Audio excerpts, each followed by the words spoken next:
ఇక మందుబాబులపై ఉక్కుపాదం, మద్యం తాగి పట్టుబడితేనట కథమట. ఇక జైలట, జరిమానా మాత్రమే కాకుండా వారి ఆఫీసులకు కాలేజీలకు లేఖలు కూడా పంపుతామంటూ హైదరాబాద్ జాయింట్ కమిషనర్ ట్రాఫిక్ అయిన హెచ్చరిక.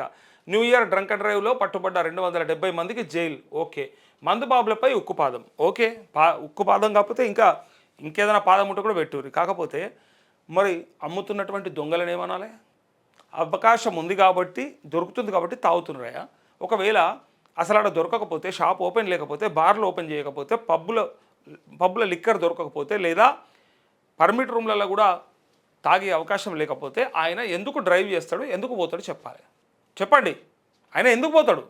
కారణం ఏంటిది? ఇప్పుడు మందుబాబుల మీద ఉక్కుపాదం అంటున్నావు కదా, తాగి ఊగిపిస్తున్నటువంటి ప్రభుత్వం మీద మరి ఇంకేమంటారు? మరి ఆ ప్రభుత్వ పెద్దలని ఇంకెట్లా చూస్తారో చెప్పాలి. దొంగలు పర్మిషన్లు ఇచ్చి అమ్మిపిచ్చి బ్రహ్మాండంగా ఎక్కడ పడితే అక్కడ రారమ్మని పిలిచే బోర్డులతోని, హోర్డింగ్లతోని ఇంట్రెస్టింగ్గా జనాలంతా ఆకర్షించి చివరికి తాగి ఆయన ఇంటికి పోతుంటే, మరి ఇదే రేవంత్ రెడ్డి గతంలో చాలాసార్లు చెప్పాడు, కేసీఆర్ ద్రోహం చేస్తూ ఉన్నాడు, నాశనం పడతా ఉన్నాడు, యువకులని ఏదో ఇంత తాగిపోతే పుల్లలు పెట్టి సతాయిస్తున్నారు, కేసులు పెడుతున్నారు, అది చేస్తున్నారు, ఇది చేస్తున్నారు, జైల్లో పెడుతున్నారు, ఎంత తప్పిదం చేస్తున్నాడు అని చెప్పి అన్న మాట ఆయనదే.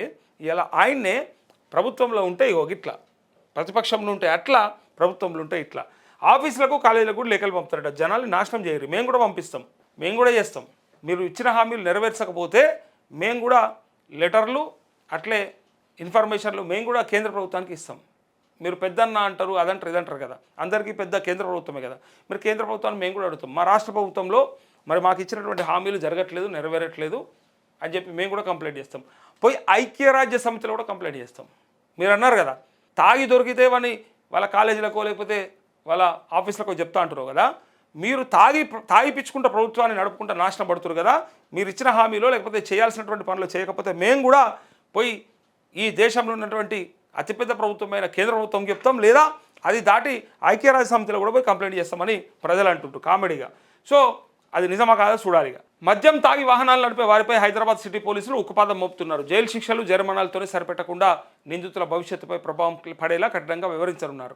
డ్రంక్ అండ్ డ్రైవ్లో పట్టుబడిన వారి వివరాలను వారు పనిచేసే ఆఫీసులకు, ఒకవేళ విద్యార్థులైతే వారు చదివే విద్యాసంస్థలకు అందించి వారిపై కఠినంగా వివరించేలా చేస్తామని Hyderabad city joint commissioner traffic Joel David హెచ్చరించారు. ఈ డేవిడ్ యాదకుండా మీకు పొద్దున్న కూడా మేము చేపడతాం, పొద్దున్న కూడా డ్రంక్ అండ్ డ్రైవ్ చేస్తాం, ఎక్కడంటే అక్కడ దొరకబడతాం, ఎక్కడంటే అక్కడ పైపులు పెట్టి ఊదిపిస్తాం, పక్కాగా అది చేసుడు గ్యారంటీ అని చెప్పి అన్నాడు.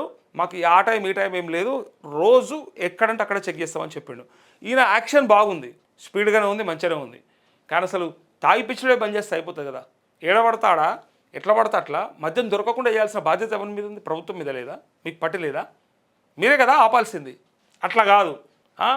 బెల్ట్ షాపులు అయితే విచ్చలవిడిగా ఉంటాయి జిల్లాలల్లో, ఊర్లల్లో, వాటిపైన ఏముండదు ఇంకా మీ నియంత్రణ. కానీ వాళ్ళ దగ్గరికి వెళ్ళి డబ్బులు అయితే దొబ్బేస్తారు. వాళ్ళ దగ్గరకు పోయి ఎక్సైజ్ వాళ్ళు లేకపోతే లోకల్ పోలీస్ స్టేషన్ వాళ్ళు పైసలు అయితే దొబ్బేస్తారు. అందుకోసానికే అవి నడుస్తూ ఉంటాయి.